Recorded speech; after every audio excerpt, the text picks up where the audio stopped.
மகாத்மா காந்தியை சுட்டுக் கொன்ற வழியில் வந்தவர்கள் மகாத்மா காந்தி பெயரில் உள்ள திட்டமான தேசிய ஊரக வேலைவாய்ப்பு திட்டத்தையும் முடக்க பார்ப்பதாக திமுக எம்பி ஆர் ராசா குற்றஞ்சாட்டியுள்ளார். 100 நாள் வேலை திட்டத்திற்கான நிதியை வழங்காத மத்திய அரசை கண்டித்து உதகை அருகே உள்ள நுந்தலாமட்டம் பகுதியில் ஆர்ப்பாட்டம் நடைபெற்றது. இதில் கலந்து கொண்டு பேசிய ஆர் ராசா, ஹிந்தி படித்த வட மாநிலத்தவர்கள் தமிழகத்திற்கு வந்து நாற்று நடும் தொழிலில் ஈடுபடுவதாக கூறினார். அப்புறம் விற்கிறதுக்கு வந்தாங்க, சுண்டலுக்கு வந்தாங்க. இப்போ எங்கள் ஊரில் பயிர் நடவுக்கே வந்துட்டாங்க, நஞ்சையில் பயிர் நடவுக்கே வந்துட்டாங்க. இப்போ எங்களை பார்த்து நம்மளை பார்த்து மோடி சொல்கிறாரு, ஹிந்தி படியுங்கள், படித்தால் வேலை வாய்ப்பு கிடைக்கும். நாங்கள் என்ன இதை நடுறதா?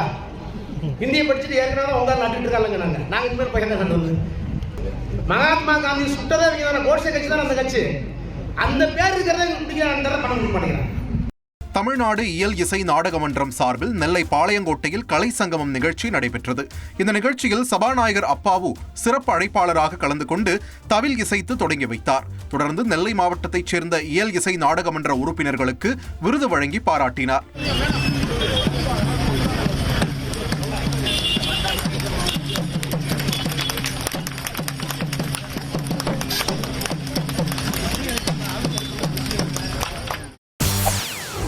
செய்திகளை உடனுக்குடன் தெரிந்து கொள்ள உடனே சப்ஸ்கிரைப் பண்ணுங்க.